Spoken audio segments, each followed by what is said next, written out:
You gave up a TV job to start a podcast in your basement. If that doesn't scream midlife crisis, I don't know what does. It was Championship Sunday here in Indianapolis.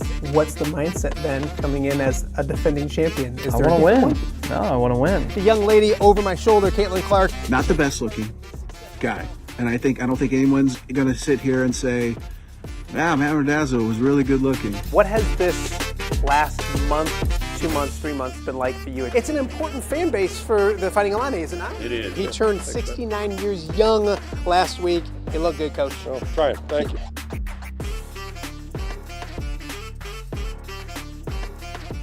Welcome to Off Day with Matt Randazzo here on a Wednesday in the Quad Cities, Wednesday, May 20th. Thank you guys for joining us. However you are taking part in the show, listening to it, watching it, whatever platform you may be on, we definitely do appreciate it. It is May 20th. It is 1 month away from the Kye Weinzierl Memorial Golf Outing. Realizing that today as I'm writing some show notes and stuff like that. So again, GuyRandazzoGolf.com. We have like 1 or 2 spots available. We'll talk more about that later in the show, but it just struck me as like, hey, ready or not, here it comes. We're about a month away from a pretty big event that I get to be part of and celebrate my dad coming up on June 20th as well. So again, welcome to the show. We appreciate however you're watching us. If you're watching us live on YouTube, thank you for that. Make sure you're subscribed. If you have subscribed, thank you. If you have not subscribed, click the button. It just helps out. It's completely free. Comment, like, all of those kind of things. And then tell a friend or 2 or 10 or 20 or whatever about what we're doing each and every weekday right here in the Quad Cities, Off the Air with Matt Randazzo.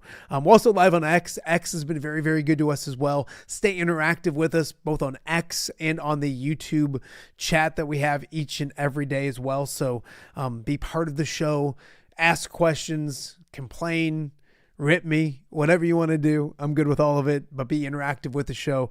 I always say this. One of the things I wanted to do with this show was I loved sports radio growing up. That's what I listened to all the time. I wish I could take calls. I would take calls all day today if I could. So that is your way of, or my way, I guess, of taking calls is by hopping on the YouTube chat, hopping on to the social media, to X and Facebook and those kind of things. And let us know what you think, good and bad. We appreciate all forms of critique and criticism are greatly appreciated. You can also check us out on all the podcasting platforms as well. Spotify, iHeart, Podbean, Apple, you name it. Wherever you get your podcast, put in Off Day with Matt Randazzo, and you can listen to the show each and every day as well. So please do that if you can. And then we're working on going live on YouTube, or on WHO streaming app. I don't know if we're quite there yet today. We're going to get there by the end of the week. So our viewers in Central Iowa always appreciate you guys and your feedback and everything that we've been doing along with the WHO and Nexstar and the streaming app up there as well. So thank you guys for watching the show as well. As we mentioned earlier in the week, and as you guys already know, there was no show yesterday, and for good reason. Yesterday was John Deere Classic Media Day, and we didn't get to... We chatted with the defending champion via Zoom, but a great setup out at the clubhouse at Deer Run, and you can see Brian Campbell chatting with the media right there.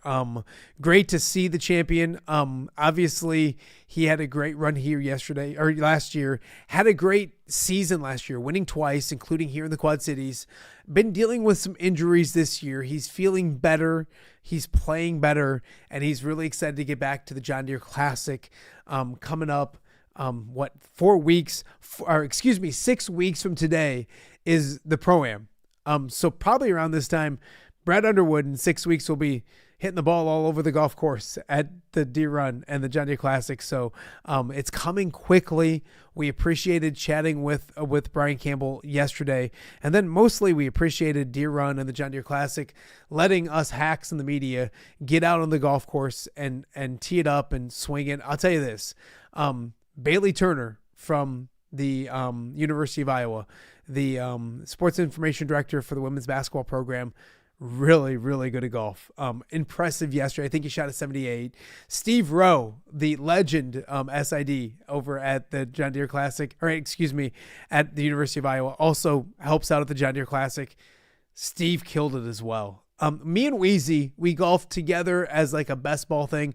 We shot a 78 as well, together, best ball.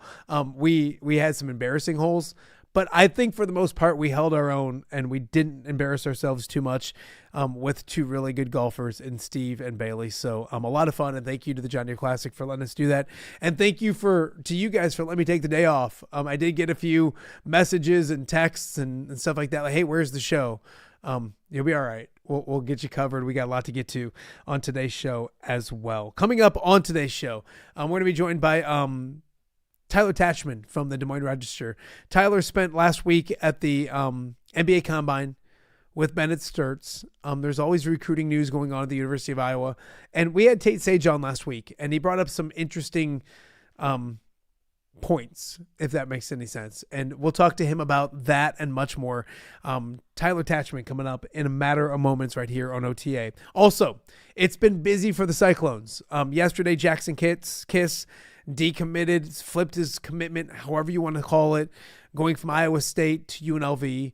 The Cyclones also added a running back, a much needed running back, because the depth there at that position is extremely low. And the tailgate tour is going on, and Jamie Pollard's just talking about everything, which I think is good because it gives us, the media, a lot to talk about. But it also, I think the coaches and administration, we'll talk about this in a little bit, I think they look at these events as a chance to get their narrative out.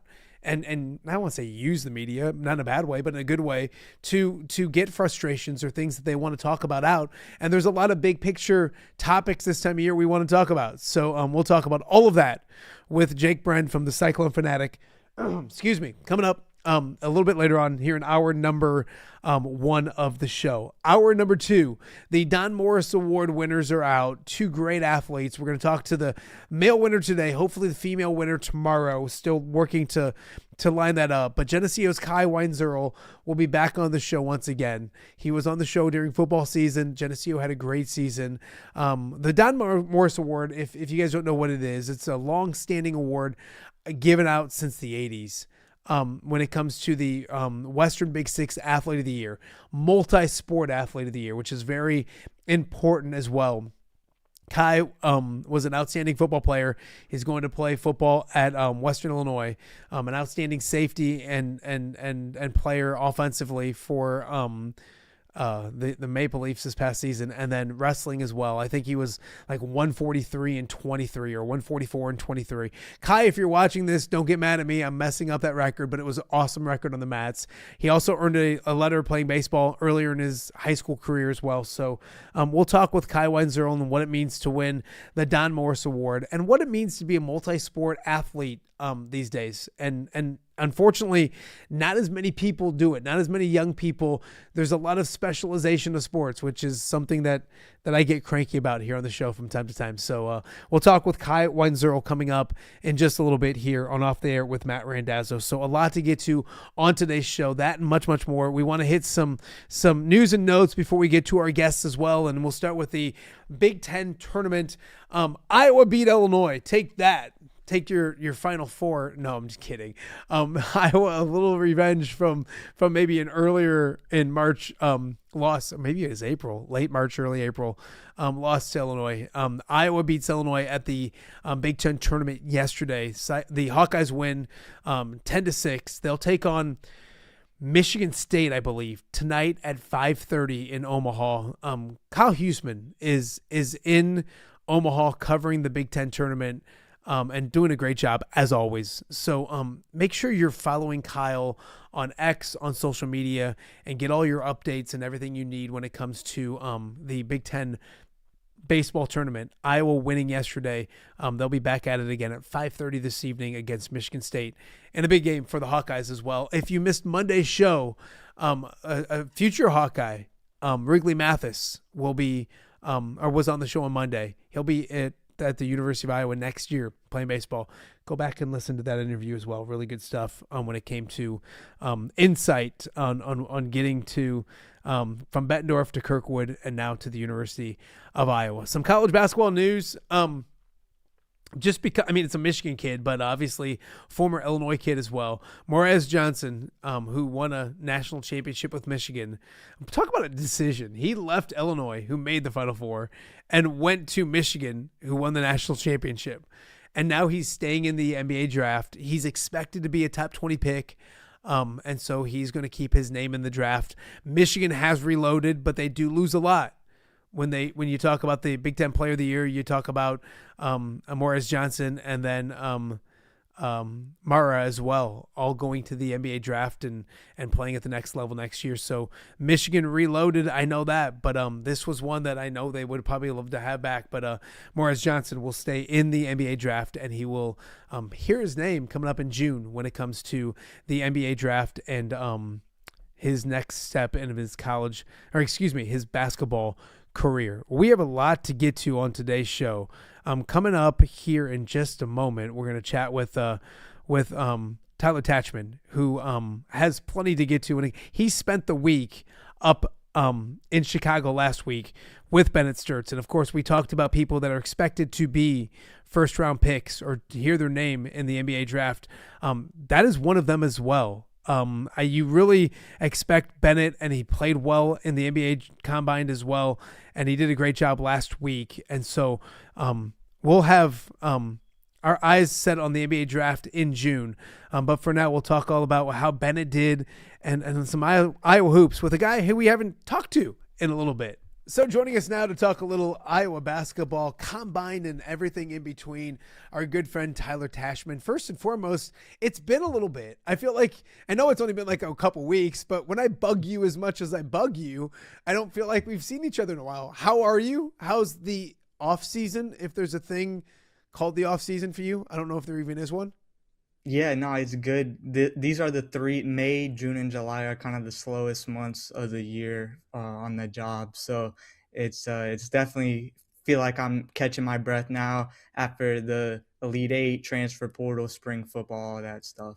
And it got so crazy. You kept working. Obviously, you were in Chicago for the Combine last week. Before we get into Bennett and then like looking at where he might go and all that, had you been to an NBA Combine? What was it like, and what a year to go? Because I mean, it's a loaded draft, allegedly, hopefully, when it comes to the NBA draft this year. This was my second time going. I had went 2 years ago when Peyton Sanford went through the process and then eventually came back, and that was kind of a big ordeal because Iowa fans were waiting to see if he was going to come back or not, and it was a big decision for that roster, how that roster was going to look the next season. But what as just like a basketball junkie, what I just really enjoy about it is it's basically like an Olympic village for the basketball world, because you have college coaches, you obviously have the players, NBA executives. It's just like kind of a place where so many people from the basketball world congregate. And so it's really cool just walking around, and especially during the media availability and stuff, you know, AJ DeBanza walks in and, you know, just all these different guys. And it's just a really cool experience from the standpoint of it's so much of the basketball world in one place. So, you know, Darren Peterson walks in and Cam Boozer and all that. And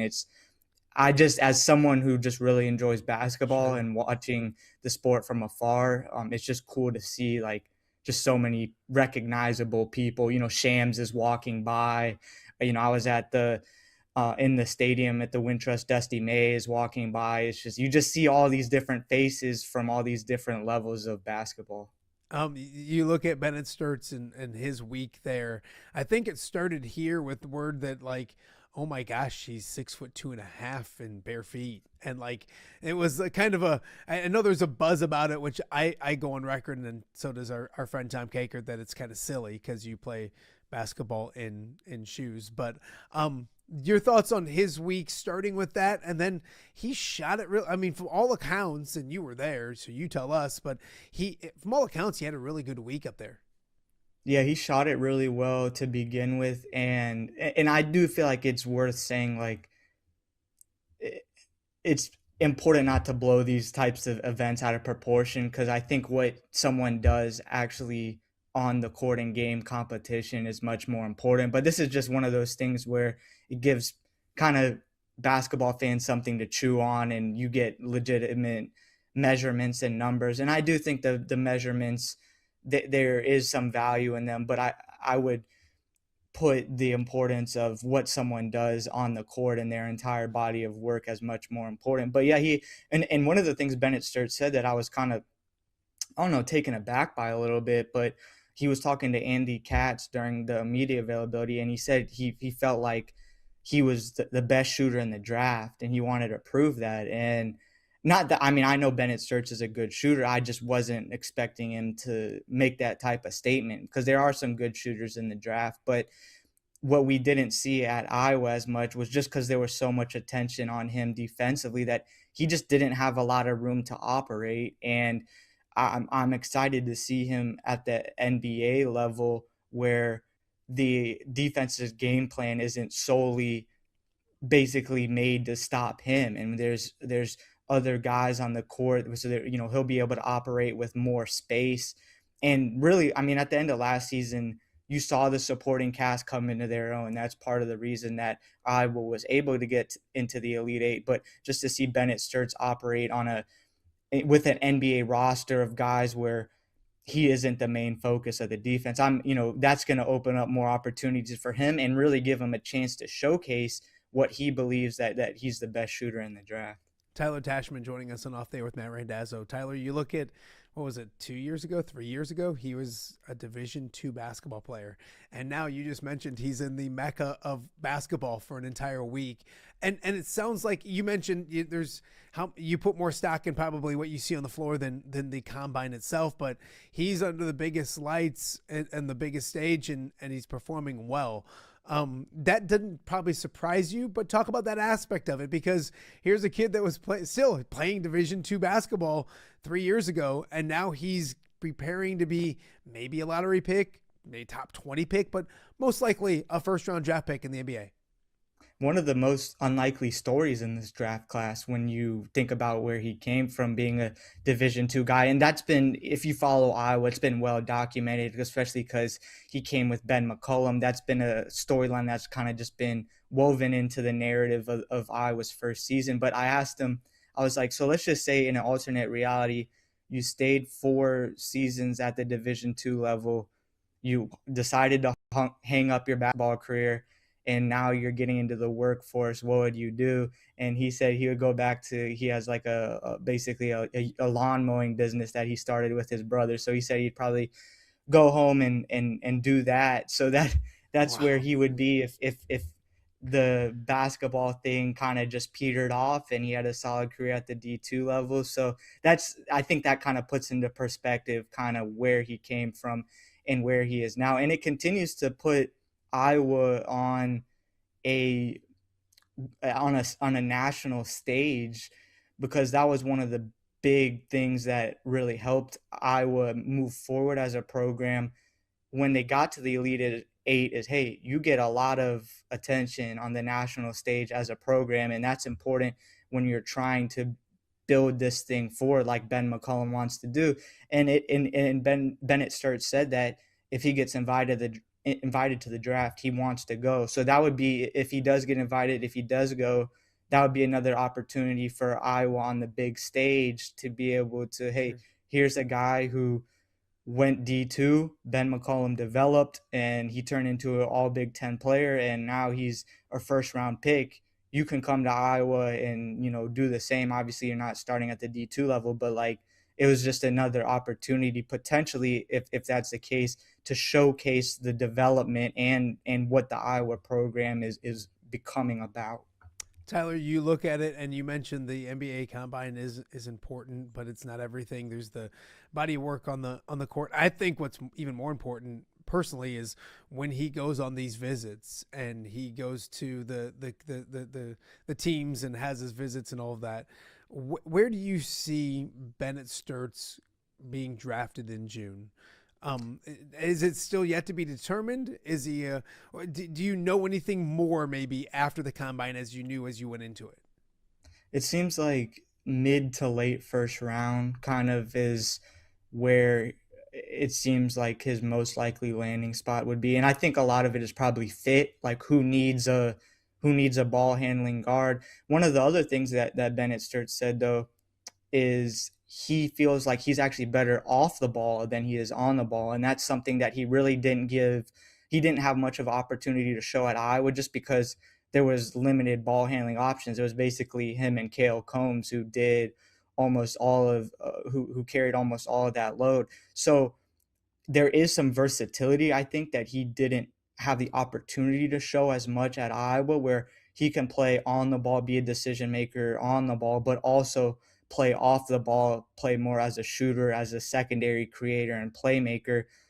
And we just didn't get to see that at Iowa because he had to be that initiator and that creator. So I think that's something else to take into account is probably when you talk about fit, who needs a point guard, a ball handling guard, but also he could probably play off the ball. But I think his value, I mean, he's just a great decision maker in the pick and roll, being able to set the table for other players, being able to create his own shot. So I think it comes down to fit. You know, where can he go that makes sense in terms of the franchise needing a point guard, a ball handling guard, someone that can make shots at the guard position. Tyler, we saw the impact of Bennett Stirtz at Iowa on the court. You mentioned the lasting impact, and when it comes to putting Iowa on the map, getting to the Elite Eight. Now you look at it and being in the NBA draft, we've seen in the recruiting cycle already for the 2027 class, like Iowa wants a point guard, and they're in for a lot of big time point guards probably because of Bennett, and the proof is in the pudding. This is what we do at Iowa, and this is what Ben McCollum wants to be able to develop. Can you talk to that? Because, and recruiting wise as well, it's picking up right now. The AAU events are going on out there, and Iowa's in for a lot of really good point guards, and probably Bennett's a good reason for that. Yeah, that's why it was so important that Bennett did what he did in year one, just because it was evidence of like, this works, what Ben McCollum does works, and it's a place that you can come develop as a point guard, because Ben McCollum had that track record, but I think just that it came to light at the Big Ten level at that stage was really important to show like what is possible under Ben McCollum. And yeah, I would active on the high school recruiting trail now after the lion's share of the roster for the upcoming season basically done. But Caden Daughtry, Jackson Davis, TJ Jamison, those are guards that I was looking at in the 2027 high school class. They're going after some guys that are pretty big names. And that's where I'm interested to see is, can the groundwork that Iowa has done so far with Bennett Stirtz getting to the Elite Eight, how much weight is that going to carry moving forward? Like, is that going to lead to getting some high level guards? And it's a very point guard friendly system. That's the other thing you have to realize, is that how much the ball was in Bennett Stirtz's hands.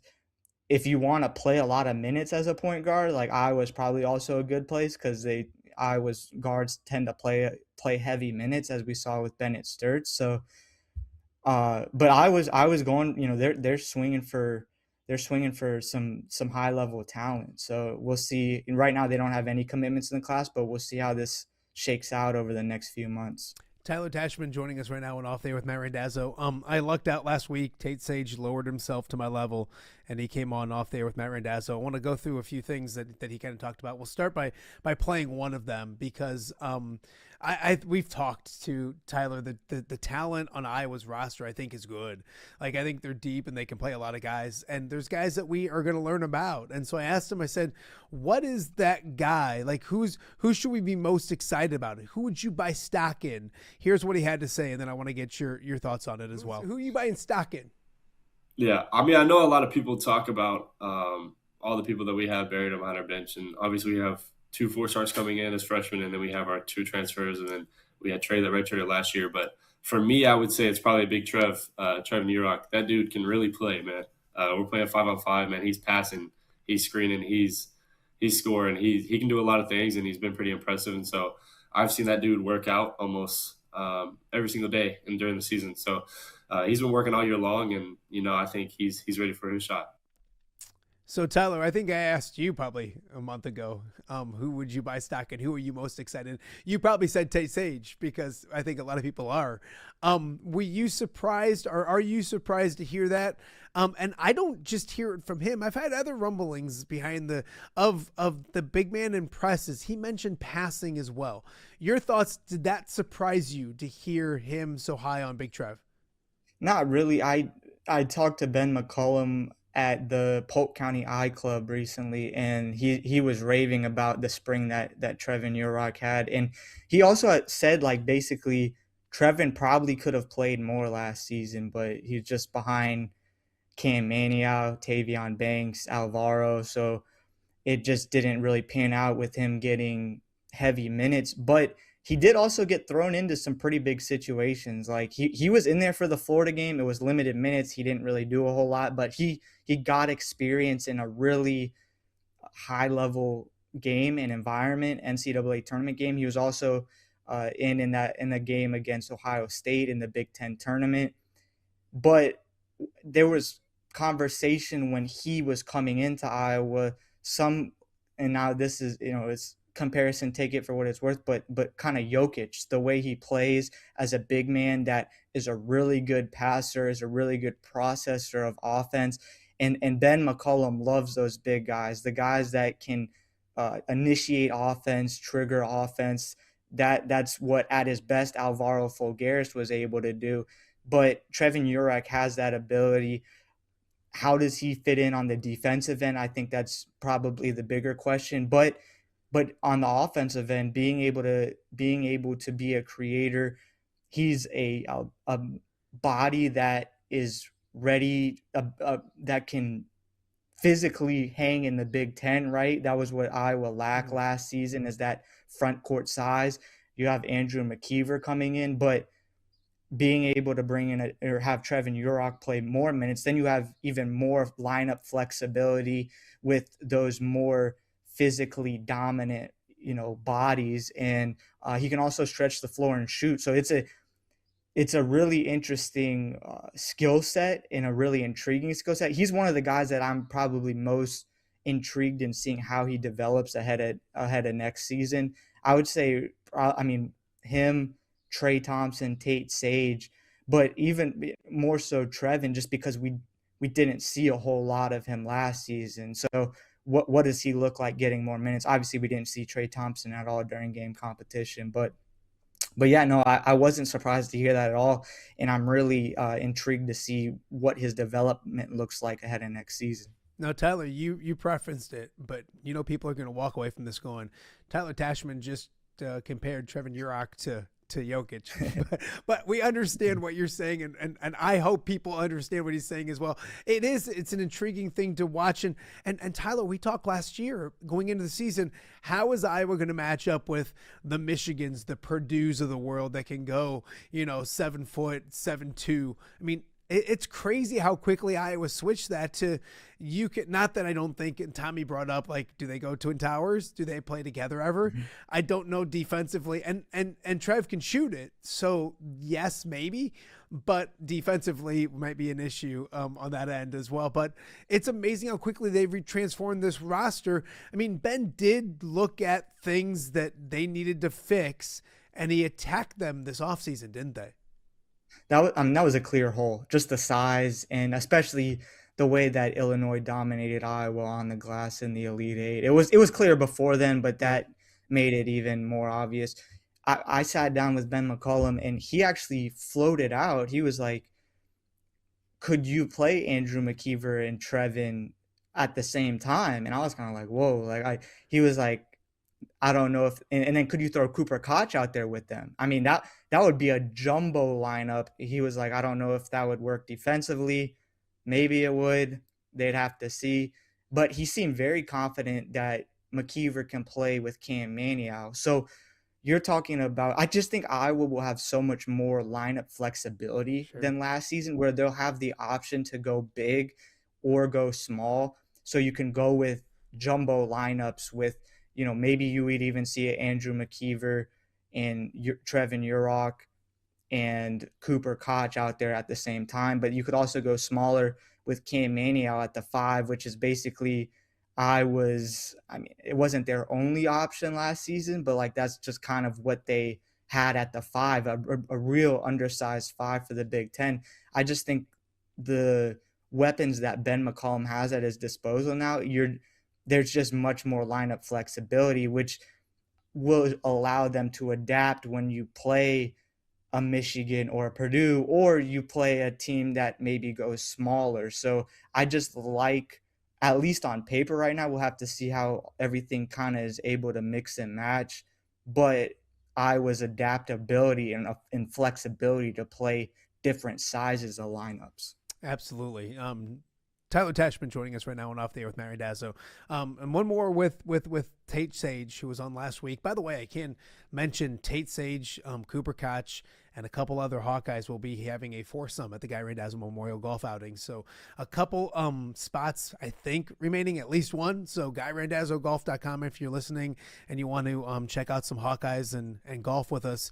A week, not a week from today. God, it can't be a week from today, Tyler. A month from today is when the Kye Weinzierl Memorial Golf Outing takes place. But Tate, I asked him a similar question to Journey Houston when I had her on the show. I said, Journey, what do you want to show people in year 2 that maybe you didn't get a chance to show them? And I asked Tate that same question, and the first thing he said is like, I'm used to being a point guard. I'm used to having the ball in my hands. And I had several people reach out to me after hearing that going, is he their point guard next year? I think he can play the point. I think you're going to see him with the ball in his hands more. Started to towards the end of the season, bringing the ball up and all that kind of stuff. Your thoughts on hearing that? And he played point guard in high school a lot. Your thoughts with Tate Sage having the ball in his hands a lot more probably the next year? I like it. And he had actually mentioned that to me during the NCAA tournament run of like, he felt like that was something he wanted to develop ahead of his sophomore season, is being a guy that was more a primary ball handler. And Iowa's roster right now, basically it's similar to last season, that there's 2 obvious primary ball handlers in Tyreek Coleman, who Iowa brought in from Illinois State, and then you have Cale Combs back. That's similar to last season where Cale Combs and Bennett Stirtz, they were your main primary ball handlers. But if you can add in a third one like Tate Sage, that gives you more flexibility with lineups, and especially when Iowa is facing pressure, right? If there's presses, things of that nature. And it just gives someone else, Tate Sage, as someone that can create for others. And he has great positional size. If he's your point guard, I think he's probably listed at about 6'7". So the ability to, he can see over defenses and punish mismatches if he has someone that's 6'2" or 6'3" guarding him. So really, I think just getting that handle tighter probably, and really being able to make decisions at the college level, because we've seen he can really play off the ball. But I would love with his size to be able to be someone that can be a primary ball handler and creator for Iowa. I think that would be another really exciting layer into the offense. And it would take a little bit of pressure off of, hey, what does Tyreek Coleman's role look like coming in? He's making the jump from mid-major to the Big Ten level. There might be a learning curve there, but I think that would just give Iowa another really capable creator and ball handler on the floor.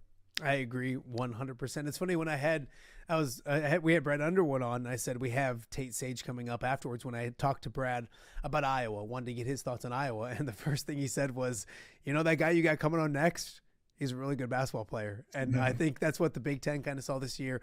My stock is on Tate Sage. I think he's going to do great things as well. Before we let you go, are you ready for football full swing? Like, is that, and are you like me? Because they start mentioning dates and times and kick times, and I know they're all coming. I think the kick times got to be coming soon for a few more, don't they? Yeah, I think they should be. But am I ready for it? Soon. I think soon, but not just yet. Just pump the brakes a little bit. But no, I'm really enjoying the NBA playoffs right now. Dude, they're really good. Like the last 2 nights have been incredible. And like, I love it because my kids love college basketball, and my 11-year-old likes they all like the NBA, and especially this time of year, but they don't watch every night. But like, it's like the last couple weeks of school, and so they don't want to go to bed anyways. So I'm like the dad that's like telling my wife, like, hey, it's overtime. It's double overtime. They'll be okay. So they've been really good. And I think they're going to be good the rest of the way out. Don't you? Give me your finals. Who's playing in the finals? Give me your champion, and then I'll let you get out of here. Spurs, Knicks, Spurs win.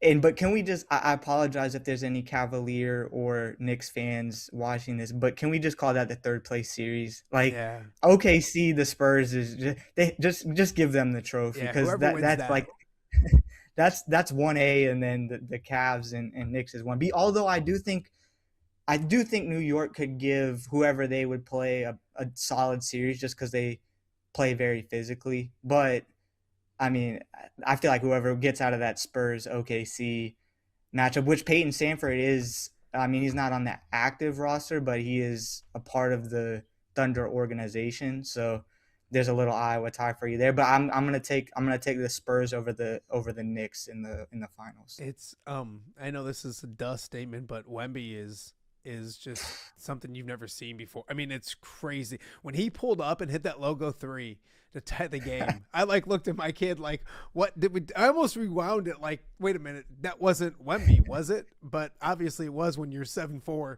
and it kind of stands out a little bit. So, and I love his passion and want to win and stuff. So no, it's been a great series. And of course it's going to be that way the rest of the way. So enjoy the playoffs, the NBA stuff. Well, next time we talk to you, we'll probably talk football. We'll probably turn the page to football and get ready for that. Tyler, I always appreciate you, my man. Be good. Yep. Thanks for having me. All right. That is Tyler Tachman joining us on Off There with Matt Randazzo. And he was up, like we mentioned, at the combine. And it's going to be interesting to see where Bennett lands. I think wherever he lands, they're going to get somebody that can make an impact in the way they want him to when it comes to shooting the basketball and things like that. So we got much more to get to. We're going to go from Hawkeyes to Cyclones. We haven't chatted with Jake Brend in a little bit, and there's a lot going on with the Cyclones. There's a new running back. There's a departure from the basketball program, and the tour is weird because their tailgate tour has their AD threatening to leave everything and wanting people to leave. It was interesting. We'll talk more about it with Jake Brend right after this. You're watching OTA on a Wednesday. All right, be honest. Are you craving Hungry Hobo again? You know, that fresh sliced meat piled high on those amazing sandwiches, hot off the grill chicken and steak with all those delicious toppings, the biggest and best selection of baked potatoes, or simply some waffle fries dipped in cheese. Well, now that Quad City favorite is even easier to get. Download the Hungry Hobo app today. Order ahead, skip the line, and earn rewards all at the same time. There's Double Points Monday and exclusive specials as well. With 12 locations in the Quad City area, it's Hungry Hobo. Now even easier to find, but still hard to resist. Rafferty Funeral Home, dedicated to serving families in the Quad Cities since 2007. Hi, welcome. Here, come on in. An experienced staff plans each service to reflect the unique life and legacy of your loved one. Rafferty Funeral Home is proud to serve our community with dignity, respect, and compassion, helping you to celebrate your traditions and lasting memories no matter your faith, culture, or budget. Rafferty Funeral Home in Moline. Call today to discuss prearrangements.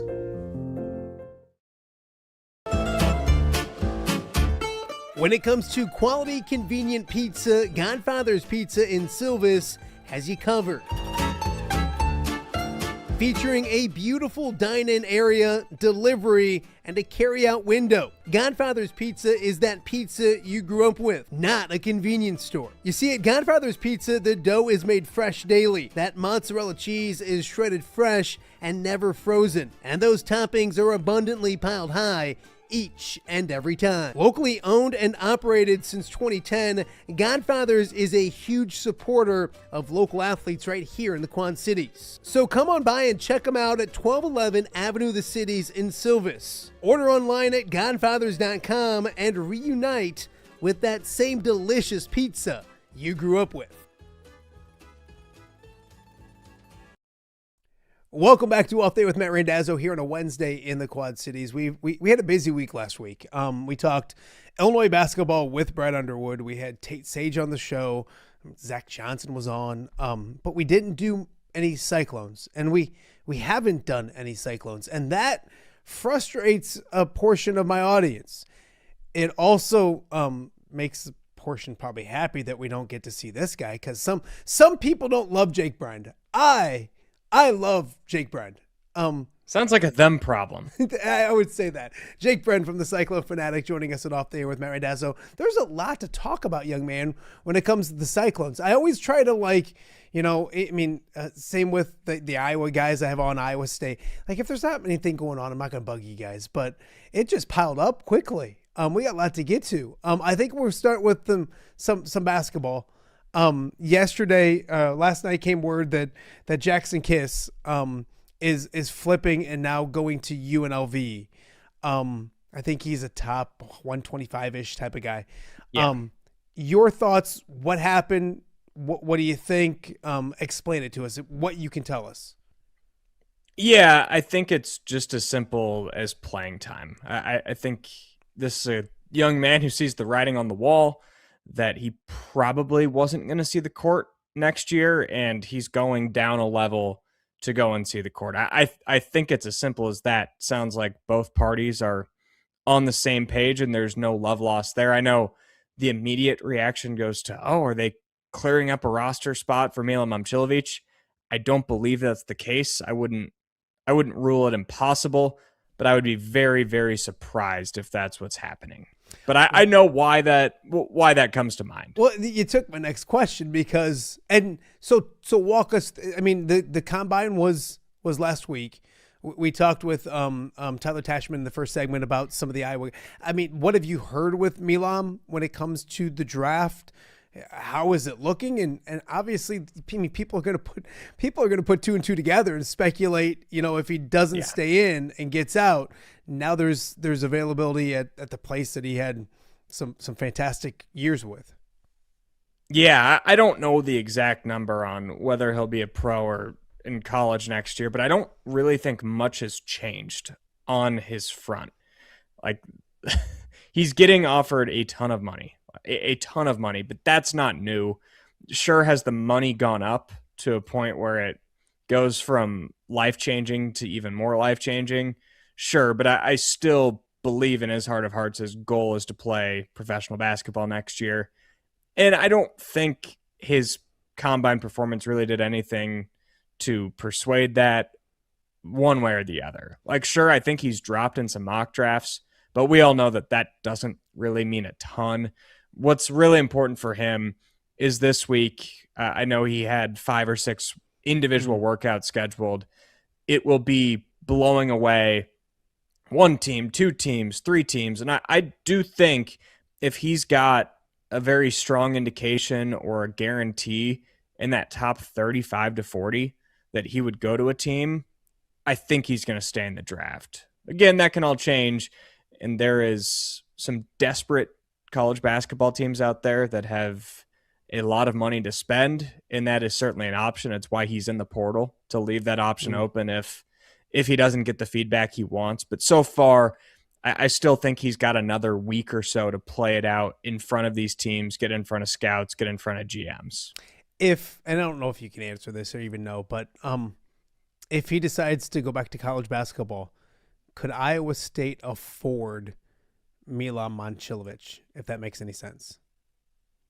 I don't think so. I mean, if you're looking at the budget that TJ Altenberger had for the 2026-27 team, he's used it already. And we saw that with him instantly putting together a roster within a weekend. And that was all according to plan. And that plan was not having Momcilovic on this team. Now, if something worked out where it's like, hey, I want to come back and just get me to this number, I'm sure there would be an effort to like, hey, Corporation X, Corporation Y, can we get to this number and pay this guy some true NIL because he would be worthy of it.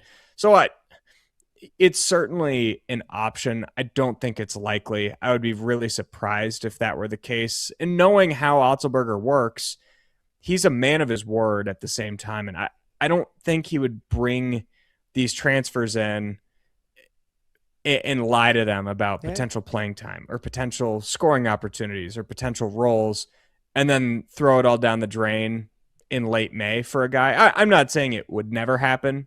The circumstances are different because Momcilovic has been in the program for 3 years, but it would surprise me quite a bit if he was on the team next year. It's wild. I mean, when you bring that up, just thinking of the Jackson Kiss, I mean, you're getting to a point, it's usually a kid will go to a school, maybe not play as much as he wanted, and then move the next year. Obviously, you look at Iowa this next year, or Iowa State. There's going to be people that are in the rotation that are going to look to move on. That's college sports nowadays. Now it's almost proactive. You know what I mean? Where it's like, wait a minute, I want to go there, but now if I look at it, I might be proactive and go someplace. Is that what we're getting to now, where it's almost proactive of like, hey, I might not see forward myself playing a ton. I'm going to go ahead before I get into something? Yeah, I think that's certainly an option, especially when you consider that the freshmen are getting paid now. And it's not just like, oh yeah, you're getting your scholarship and then we'll throw you a couple extra $1,000 to come here. They're, in a lot of cases, especially from what I've heard, the top 75 guys are getting paid like rotation college basketball players. And we know what the market goes for a rotational backup point guard, a rotational backup forward. It's expensive. So I think it's twofold. You see these coaches maybe be like, well, are we really going to pay you $1 million if we don't even know you can play? Just go to this school. And then who knows, maybe after that, you could come right back, or you can go back up to the Power 5 level. And I'm not saying that's the case with Jackson Kiss in any ways. I don't know what his NIL agreement was coming to Iowa State or how much it is going to UNLV, but I wouldn't be shocked if there's a trend going forward where these programs focus not less on high school recruiting, but instead of having 4 or 5 person classes every single year, if it's more 2 or 3 guys that they're sure can play at this level. And it makes sense, because you don't want to go pay this project center $1 million to come and then struggle to even struggle to get on the court. And that makes sense to me. Jake Brend from the CycloneFanatic joining us right now on Off Day with Matt Randazzo. So Jake, I want one more player movement news, and then we got to talk about the Cyhawk tour, not the Cyhawk, but the Cyclone Tailgate tour. There's a need at running back. Arnold Barnes the third. I don't know if we're using the third, if that's a thing. If you have to say, I don't know much about junior or senior. From Tulane to Iowa State, what do we know? It's a position of need, but I know there's depth there at that position, but obviously an injury meaning more need at that position. What do we know about Arnold Barnes the third? Yeah, it was a position that I had penciled going into the spring as probably already the thinnest on the roster. So then to lose a guy for the season in Salah Dinala, and then the departure of Jaden Jackson, who'll be moving on, that really cut down on a room that I think was already pretty thin. And then you factor in Aiden Flora, Cameron Petaway, I think are both going to be really good, but they're not the biggest guys. And when you don't have massive running backs, you do worry about health a little bit. So at that point, if one of those two guys goes down without Allah, you're relying on a true freshman, 2 depth pieces that have been there in the past couple of years but haven't really played meaningful snaps, and then a redshirt freshman coming off of an Achilles injury. So the addition of Barnes makes all the sense in the world. He will come in and be the bruiser. I would Sharpie him in as the third string running back, a guy that'll be used in short yardage situations, used on the goal line. When you look at the contrast from him to a Flora and a Petaway, he is that. And you go and look at his tape at Tulane, matches the eye test. Last year, his longest run of the season was 14 yards. It doesn't necessarily mean that he's bad. It just means he's kind of that goal line back anyways. So a little over 700 yards in 3 years at Tulane, 7 touchdowns. He's not going to come and be a dynamic back or anything like that, but he'll be an important depth piece for a unit that really needed it, as they now get up to 8 running backs in that room, which is pretty standard. Jake, you look at the is it the Cyclone Tailgate Tour, right? Am I getting that right? Yes. I get them all confused. So, but they're going, and the crowds are great, and that's not a surprise around the state of Iowa when it comes to it. But plenty to talk about, and Jamie Pollard always gives plenty of interesting insight. He's not one to beat around the bush when it comes to. He doesn't pull punches. Thoughts. Yeah, he's an open book, some would say.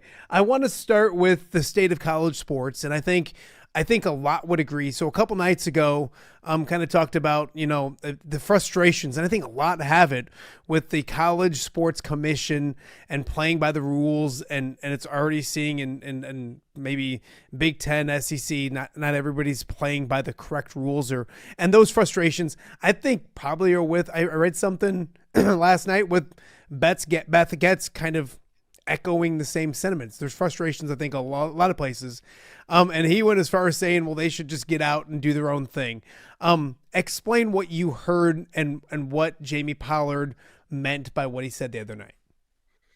Yeah, I knew when I posted on CycloneFanatic that it was going to draw some attention, because it is a very, very staggering quote. And we take pride at CycloneFanatic being real journalists, and we threw out the full minute 30. We weren't clipping anything. We weren't taking anything out of context. And what Pollard was getting at is his frustration towards two conferences. And he didn't even name the conferences, believe it or not. The conferences were named by Travis Hines of the Des Moines Register, and he didn't push back. So we can assume that he meant the Big Ten and the SEC. And he was frustrated how the commissioners of the Big Four, the Big Ten, the SEC, the Big 12, and the ACC all came together to form the CSC and form rules and form a way to have guardrails going forward.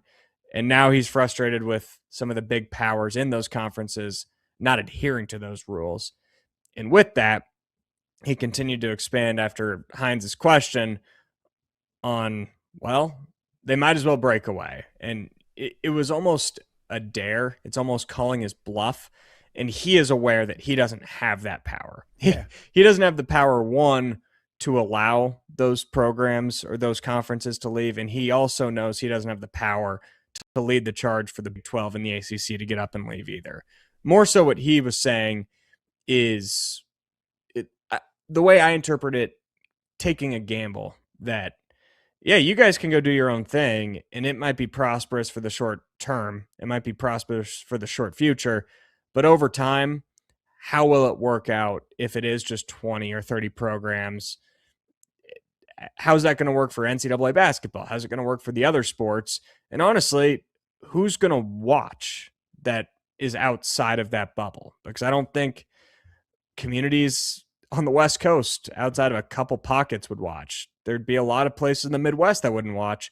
And I think that's what he was getting at, not just demanding they leave, but more so calling their bluff, if that makes sense. And I think that's a lot of the frustrations that, a lot have. And you're right. And he's right. College sports in general are better when it's everybody doing it and participating and being all on the same page. And we all know that they need regulations. And I don't even think what they created, although they did create something and it was the CSE, I don't even think that doesn't scratch the surface of some of the things they need to start regulating.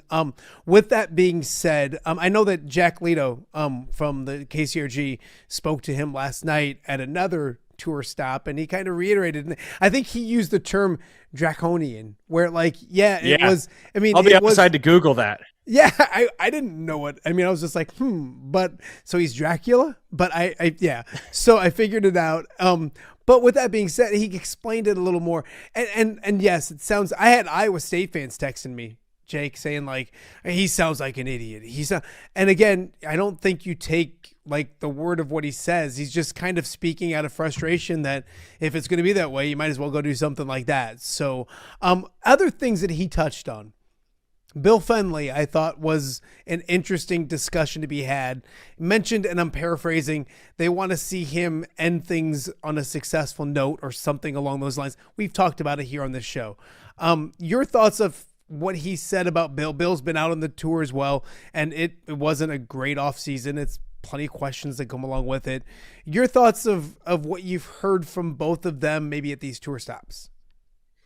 Yeah, it's kind of in the middle where I don't think anything's changed. I still think the overarching plan is probably that this will be Bill Fenley's last year, but I also think it's leaving it up to interpretation that, hey, if he makes a Sweet 16 or an Elite 8 and wants to keep going, then why not try and let him build in this post-Audie Crooks, Addy Brown era?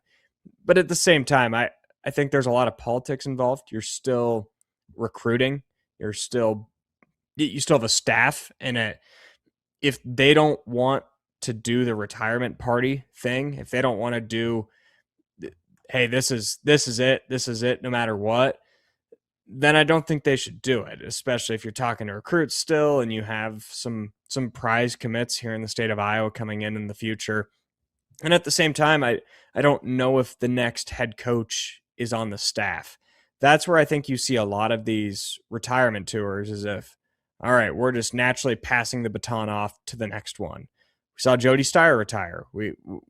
We've seen, yes, Caroline McCombs is coming in, but she's largely unproven as a coach at this level. She's been a head coach at Stony Brook and George Washington, but I don't think that would be a hire that would immediately jump off the page as a home run or something you had to do, unless they do have a lot of success this year, and Fenley and Pollard can credit her with a lot of that success and hand the program off to her. So with all of those factors at play, it makes sense why they're saying what they're saying, but I would still crystal ball it at this is probably Fenley's last season as a head coach. The tours are going on, the tailgate tour, and they're always well attended, but I think this year it's different a little bit because there are new coaches that are out there that I think Cyclone fans want, with Rogers, with Metcalf as well. And you're not at all of them, and so I don't want to act like you're touring around with them. They don't let you do that yet, do they? They don't. You're not one of the speakers. You're not. Okay. Just double check it.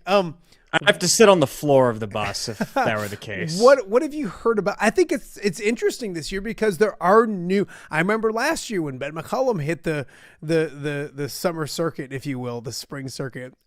That's somebody people want to get out and see.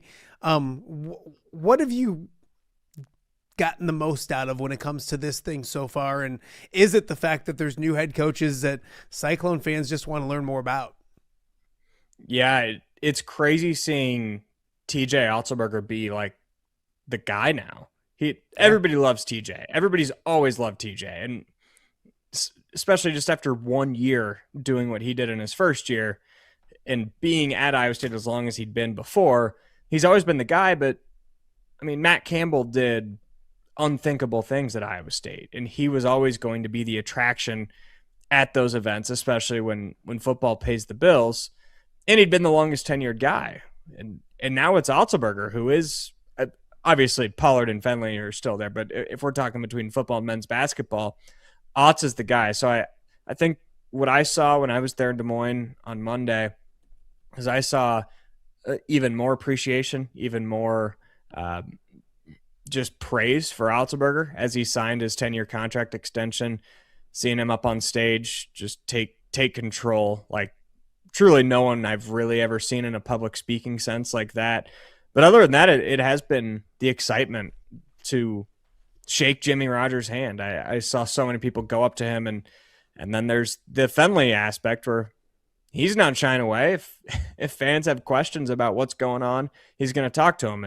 And same goes for Jamie Pollard. Of course, there's the wrestling angle of this too, is not only did they promote Brent Metcalf, they're also introducing a new sport, and Allie St. John is out there shaking hands with people. So there's a lot of storylines coming out of this tailgate tour on top of all of the normal tailgate tour stuff that we talked to the coaches and Pollard about. Two more things for you real quick before I let you get out of here.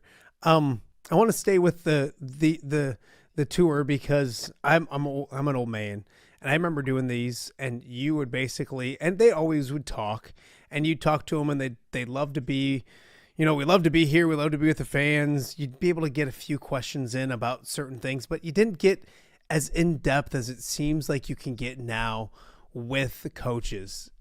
and that's not just with like the tour, it's on these silly podcasts. I mean, Brad Underwood's on My Dumb Show. Like that's and you feel like just like me.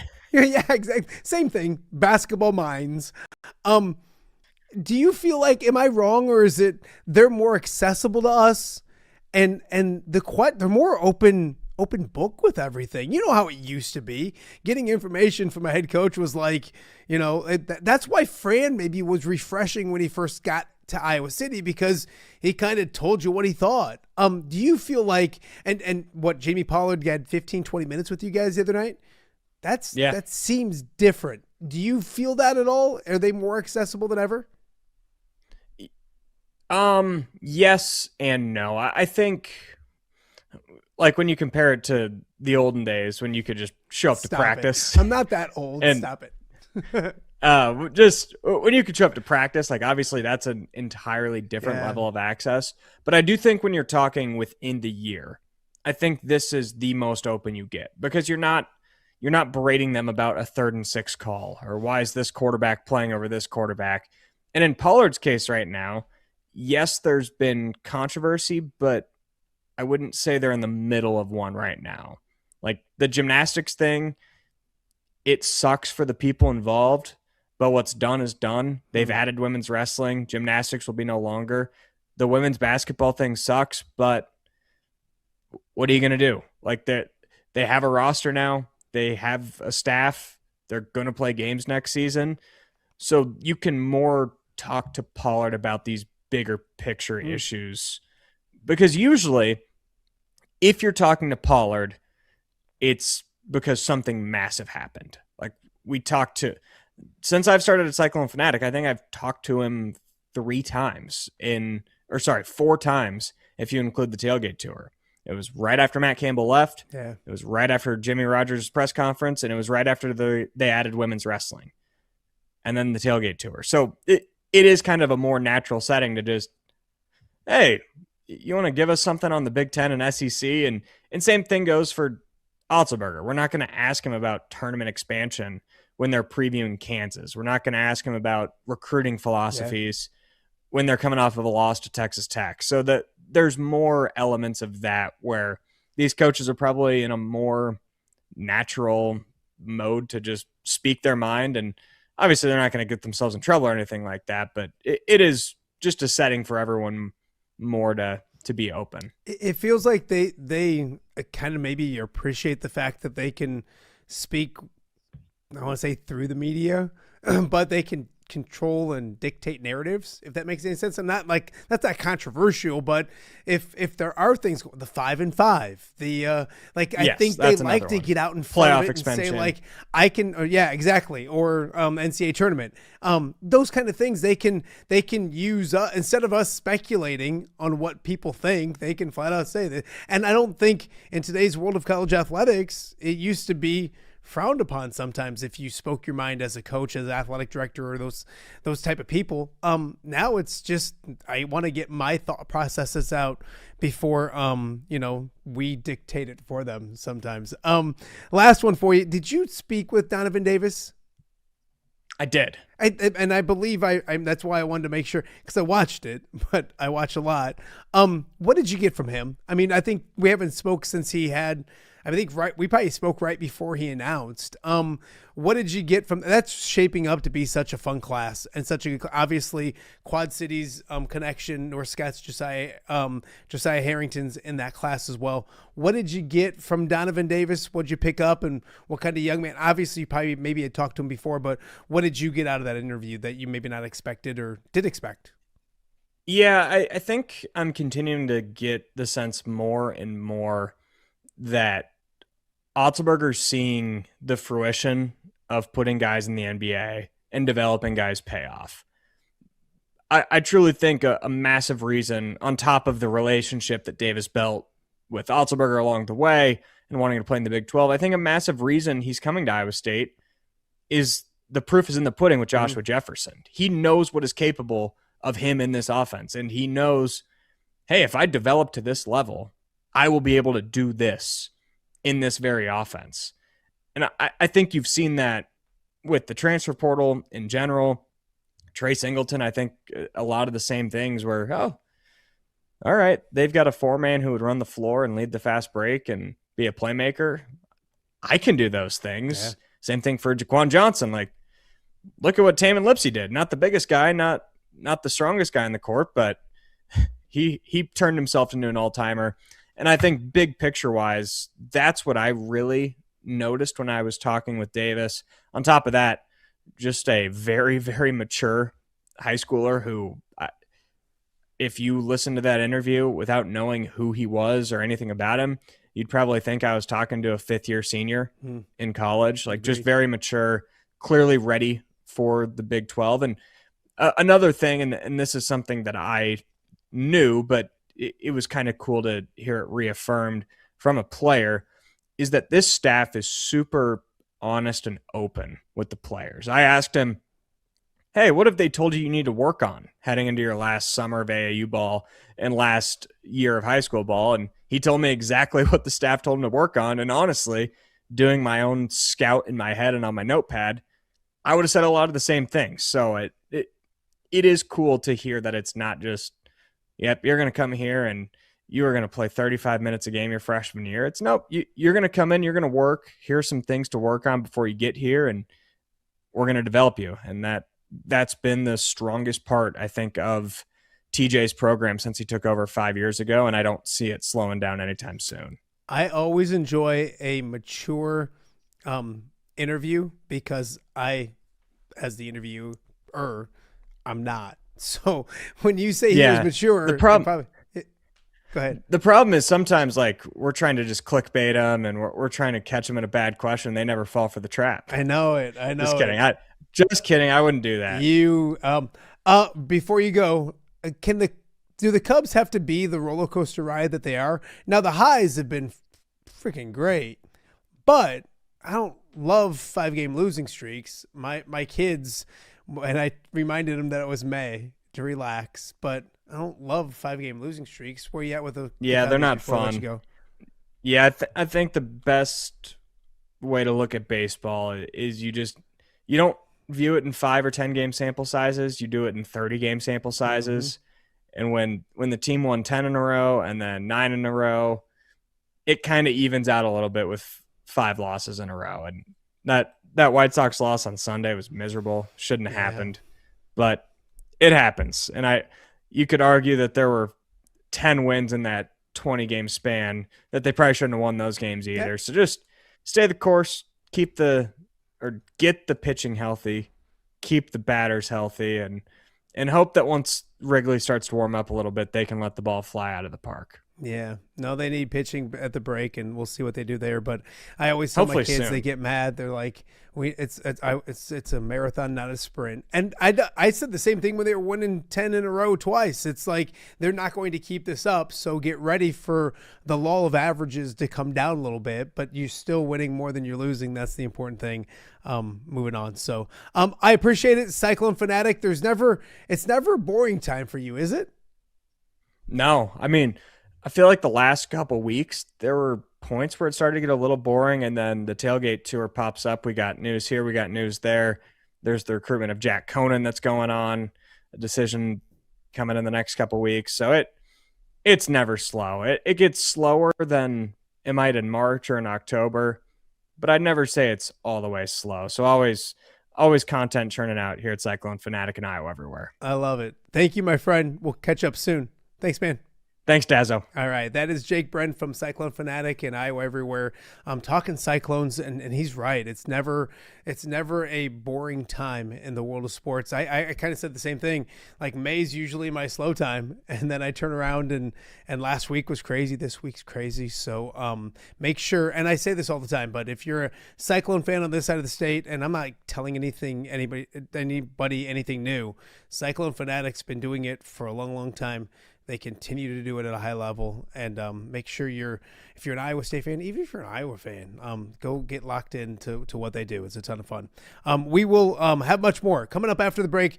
The Don Morris Awards are out. The male winner of the Don Morris Award is Geneseo's Kye Weinzierl. We're going to chat with that young man next, right here on OTA. For over 65 years, Lindquist Ford has proudly served the Quad Cities, and they're just getting started. Looking for a new ride? Check out a healthy mix of new and quality pre-owned vehicles ready for you. Need service? Skip the waiting room. With free pickup and delivery and mobile service, they come to you. No delays, no hassle. From routine maintenance to a full-service collision repair shop, it's fast, friendly, reliable, and always transparent. Lindquist Ford, serving the Quad Cities since 1959. Experience the difference today. All right, Crawford guys, we need to come up with a new ad campaign. Let's hear what you got. Oh, let's make a new TV commercial. No, we need a viral video. I think my face would look good on a billboard. Come on, what? Right. We need your head to be bigger. For heating and air conditioning, plumbing, and electrical, count on the experts at Crawford Company. Like me, the Crawford lady. And me, the Crawford guy. Ugh, you've got to be kidding. Bryant, whatever it takes. This summer, light the fuse on something bigger than fireworks. It's red, white, and you at the John Deere Classic. July 1st through 5th with world-class golf and 4th of July energy you can feel. Wednesday is Youth Day and kids 15 and under get in free with a paid adult. After golf, concerts on the course rocks the weekend. Carrie Underwood, headlines, and All-American 4th of July celebration. And Old Dominion closes out Sunday. Stars, stripes, summer tradition. Get tickets now before they're gone at johndeereclassic.com.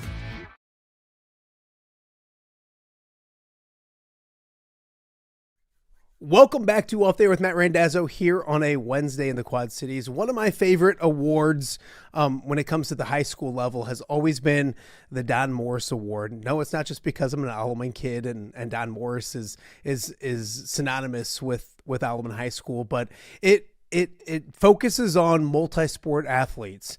I mean, think back in the day, it had to be 3 sports you had to be in order to be qualified for the Don Morris Award. But it focused on multi-sports athletes, and it's something that I think more high school kids should do. I'm going to steal a line that I heard last night.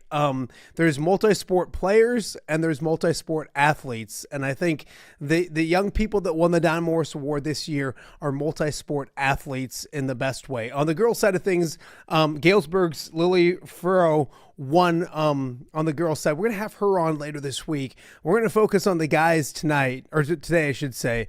And Geneseo's Kye Weinzierl, a very deserving winner of the Don Morris Award. He joins us now and Off There with Matt Randazzo. Kye, I appreciate this. This isn't your first time on the show. I didn't scare you the first time. You're back for more. Yeah, no, I'm happy to be back. I love it. First off, Don Morris Award, congratulations. Is that Thank you. award that you know about? High school athletes, obviously they see their peers winning it in other years. How much did you know about the Don Morris Award, maybe going into this season or into this spring as well? Yeah, that was definitely something I knew about.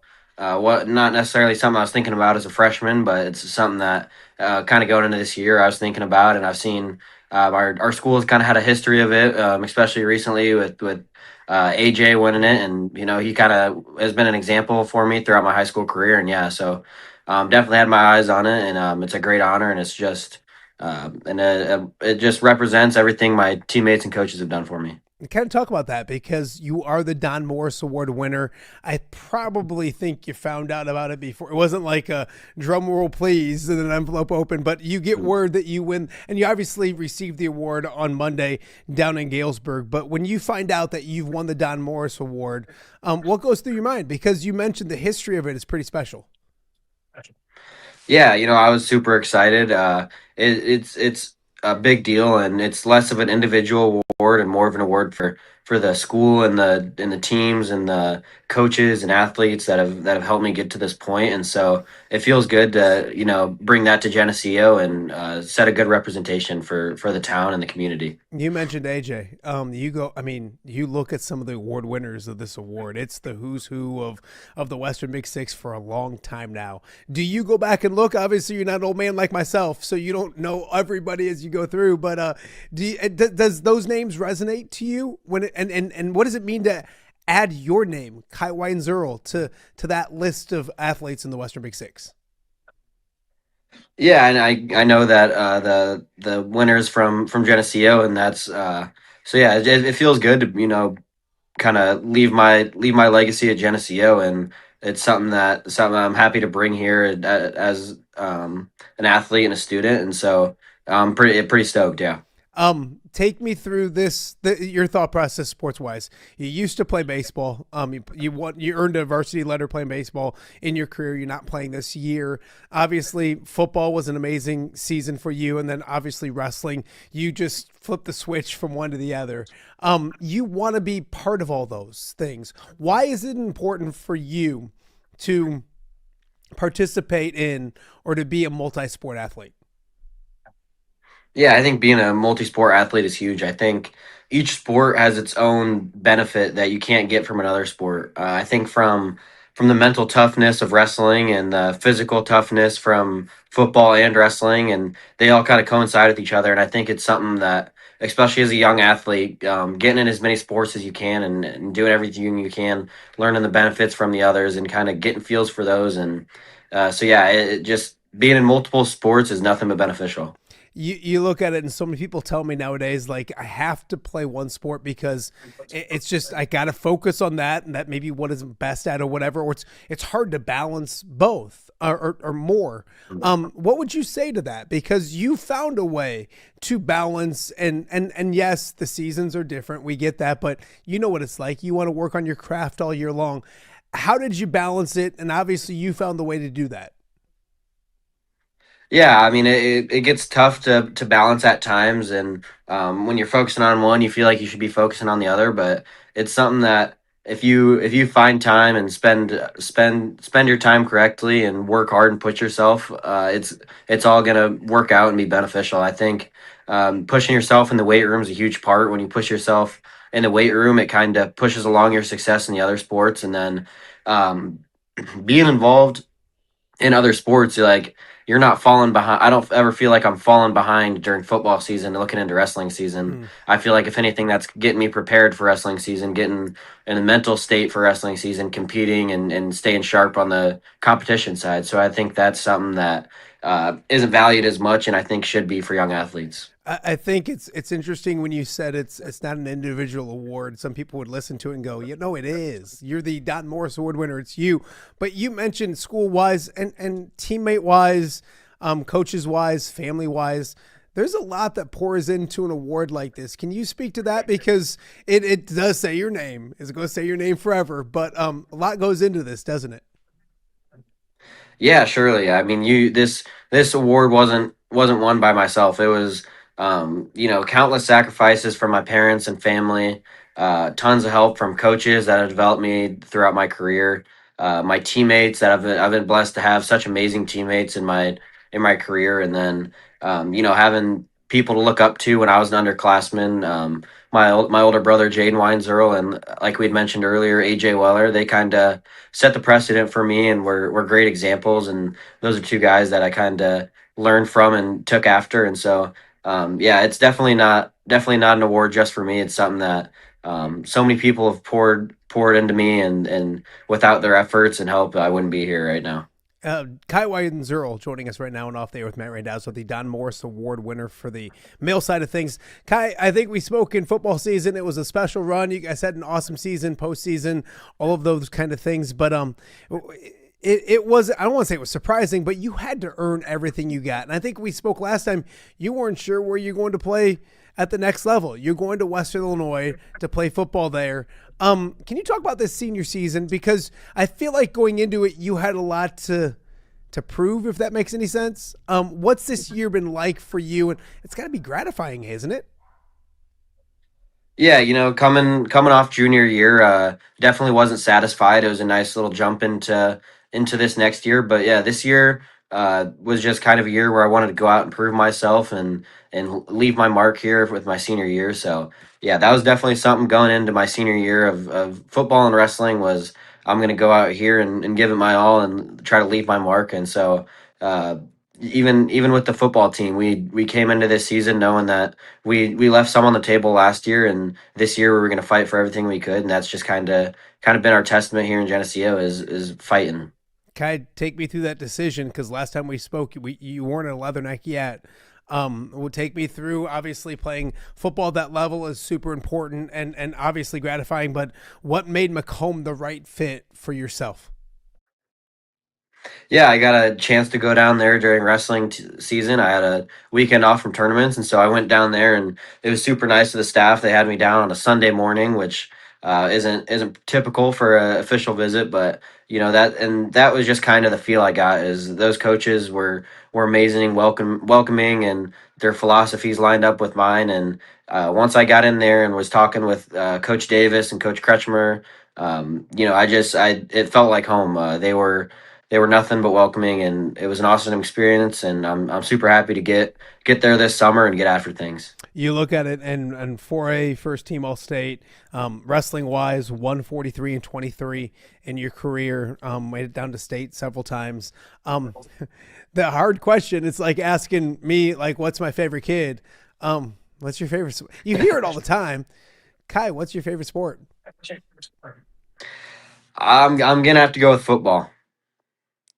Why is Yeah, that? so I mean, it's a tough decision because I've been wrestling since I was in a diaper, but football is just a different type of game, and so yeah, I'll have to go with football. It's a tough decision though. If I had been asked that quite a bit before, I don't know if I would have been able to give you an answer on the spot, but football's my answer for that. Is that something you had to decide first for later for what's next? Did you? I mean, obviously you got to pick a school, but was there a point where you had to decide, hey, do I want to wrestle in college? Do I want to play football in college? Or was it always kind of football that's the dream to play college football? Yeah, I mean, it was kind of a little bit of both. I would say after my freshman and sophomore year, I was definitely geared towards wrestling in college, and that was kind of what I wanted to do with football being in the back of my mind. Because of an injury sophomore year, I didn't get to have a football season, so wrestling was kind of where I wanted to go. But always in the back of my mind, football was what I've dreamt of playing in college, and so once I got the opportunity to go out on the field and got the opportunity, is just taking advantage of that, and that made my decision a lot easier. Kye Weinzierl joining us on Off Day with Matt Randazzo. Some dumb questions for you. It's weird because when you have repeat people coming on, I'm afraid to always ask the same question twice. So if I do, I was, and you know this, I was cramming before we started the interview trying to find a few new ones just to make sure. But I'm sure I asked your favorite food last time, but I'm going to do it again. And maybe not even just favorite food, but like in Geneseo, where is the, like, if I'm coming to Geneseo and you're going to take me to lunch, which would be nice, Kye, where are you taking me and why? It's a recent open here in Geneseo. It's called Habaneros. I'd have to take you there, and you'd have to get the steak and chorizo tacos. I wouldn't let you get anything else. Kye, you're that. I like what you're. Hey, breakfast for dinner, yes or no? I'm a yes for that. If it's on the table, it's happening. I'm not against it at all. If your beverage of choice, whether it's an energy drink, whether it's a coffee, whether it's a Gatorade, a soda, like me, I probably have. I got my Diet Mountain Dew right here. Scott Hardison up at the high school always has a Diet Mountain Dew as well. I got to name drop Scott when I can, just to make sure I get Scott brownie points. What's the beverage of choice? I'm gonna have to go with a Ghost energy drink. Okay, you guys and your energy drinks. Yeah. It's my kids are the same. Yeah, I know. Favorite movie genre. So, are you a scary movie? Are you a comedy? If you're gonna go watch a movie, what are you watching? I think it's gonna be comedy. Okay. Do you have a favorite? Do you have a favorite movie? My favorite movie is the entire Rocky series. Specifically, it'd probably have to be Rocky 4. Pretty generic, but no, that's that's what I grew up on. We had that on DVD, so that was always playing in the minivan and in the living room. So yeah. If you had to binge watch a TV show, what would it be? I'd have to say The Office. I'm a big Office guy. We are going to Habaneros and then watch The Office. I like this. This is fantastic. Perfect. This definitely works. If you had to play a sport in college and I won't let you play football. I won't let you wrestle. And I'm even going to take baseball off the table as well, because I know what is there a sport you'd want to try or do, or what sport would you want to play in college? This is a pretty easy one for me. I'd love to play golf in college. Okay. As a college football player, Kye, I'm going to have to start recruiting you to come play in the Kye Randazzo Memorial Golf Outing. We have several former athletes that come back and play, so I will be bugging you about that here in the near future as well. All right, perfect. Most influential person to you inside the walls of Geneseo High School? Ooh, that's a tough one. I will. I'll do, and you can give me 2 if you want to, if that makes it a little easier. You probably need to give me like 6. Yeah. So in the high school right now, I'd probably have to say Coach Furlong. Love it. Yeah. So I mean, he came here my sophomore year, and it felt like he had been coaching me for years. So I mean, when he came here, we clicked pretty instantly, and he became someone that I definitely look to and look up towards. And so super glad that he came here, and super happy with the relationship we developed. And so yeah, that's my answer for that. Last one for you. Who's the funniest? If you're just bummed one day and you need to laugh, who's the funniest person inside Geneseo High School? It can be a teammate, a classmate. It could be a teacher. It could be the principal. It could be who would it be? I'm gonna have to go with my longtime friend and teammate Alfredo Jimenez. Okay, why is that? I mean, he's just he's a locker room guy. He's always putting smiles on people's faces, cracking jokes, and yeah, he's a super funny guy. I love it. Last one for you when it comes back to real stuff and not dumb questions I come up with. Getting ready for college football, what does it look like for you right now? And is it weird that you're winding down your high school? When do you graduate? And is it weird that you're winding down your high school days? It flew by, didn't it? Yeah, it did. You know, my last day of school was last Friday, and then we graduate this weekend. So it definitely flew by, and then I got 3 weeks here to settle at home, and then I'm off to live on campus this summer and train for football. So it's a quick turnaround, but I'm definitely looking forward to it and excited. Kye, I appreciate the time. I loved covering you. I guess covering the accounts if you're just sitting up in a loft talking and interviewing you. But enjoyed and loved watching Geneseo football this past season. Best of luck in Macomb. Go kick butt, and we'll catch up again real soon.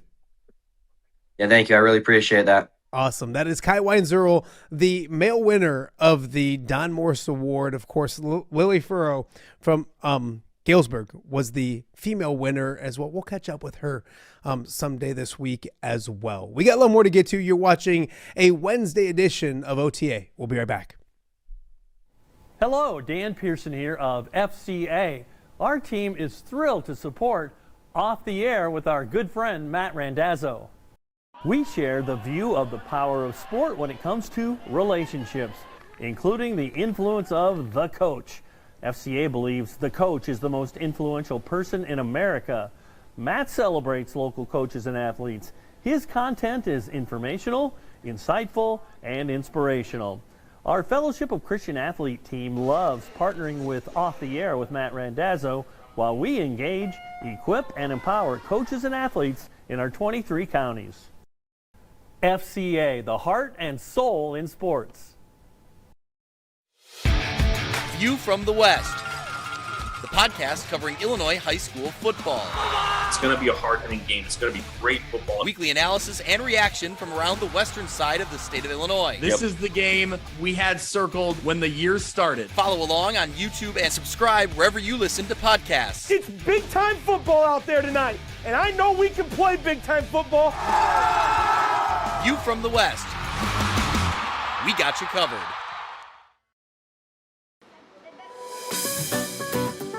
Are you looking for the Quad City's best chips and salsa? There's only one dude to turn to. Right on. Snoop. Hand-cut chips, fried fresh with that crunch you've come to love.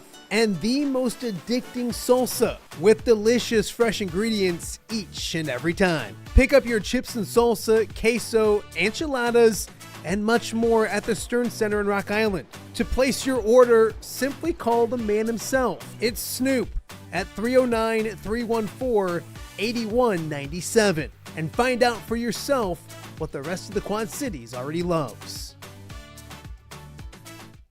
Welcome back to Off Day with Matt Randazzo here on a Wednesday in the Quad Cities, Wednesday, May 20th. Thank you for watching, however you're watching or listening or taking part of the show. We definitely do appreciate that. We appreciate you guys doing it each and every day. It's been a fun show. We started things off with Tyler Tachman talking Bennett Stirtz, the Combine, NBA draft coming up, Iowa basketball, great stuff from Tyler Tachman, so go back and check that out. Also, Jake Brend talking Cyclones, and it's been busy this week with the Cyclones, so check out Jake as well. And then great to have Kye Weinzierl, the Don Morris Award winner, join us in the last segment. Hoping to have Lily on tomorrow from Galesburg, the female winner for the Don Morris Award. Fantastic athlete, down for the Silver Streak. So it's been a fun show. If you missed any of it, go back, check it out, and make sure you enjoy it as well. Earlier this week, we did have Wrigley Mathis and Tom Kakert and a bunch more on Monday, so go check out that show as well. I wanted to bring up baseball before we left, because we've talked a lot of Cubs. They've had multiple 10-game winning streaks. They lost their fourth straight last night. And if you go look in the standings, obviously Milwaukee now ahead of them in the National League Central standings by a half game, but also tied with them and technically ahead of them because of the percentages are the St. Louis Cardinals. They are 28-19 as well. So quietly playing really good baseball as well. And we mentioned this past weekend, the White Sox took 2 out of 3. They're 2 games over 500. They're 2 games back in the AL Central, 25-23. So here we are getting close to June, and the 3 major teams in our area are all playing good baseball and relevant when it comes to what June, July, August, and beyond might look like. So it should be a fun summer for baseball. And if you're a Cardinal fan, sorry to hear, but also it's just we talk a lot about the Cubs this year, and they're quietly flying under the radar and playing some really good baseball as well. Later this week, we mentioned Lily tomorrow, efforting Pat Anger later this week as well, and a whole bunch more.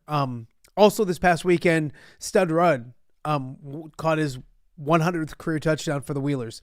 We're going to have him on the show probably tomorrow as well. So we have a lot more to get to when it comes to this week's shows. A friendly reminder, no show on Monday. It's Memorial Day weekend. I will be taking Monday off as well. So no show Monday, but a full week after next week, after Monday as well. So, and of course, no show yesterday, but go back and watch the shows last week loaded. Zach Johnson, Brad Underwood, Tate Sage, new high school coaches all over the place. This week has been a bunch of fun. If you missed some of today's show, go back and check that out as well. And most importantly, subscribe. And however you're watching the show, we greatly appreciate it. I'm getting a cough here. We appreciate you guys doing it each and every day as well. That'll do it for a Wednesday edition of OTA. We'll be back with a brand new episode coming up tomorrow. We'll see you then.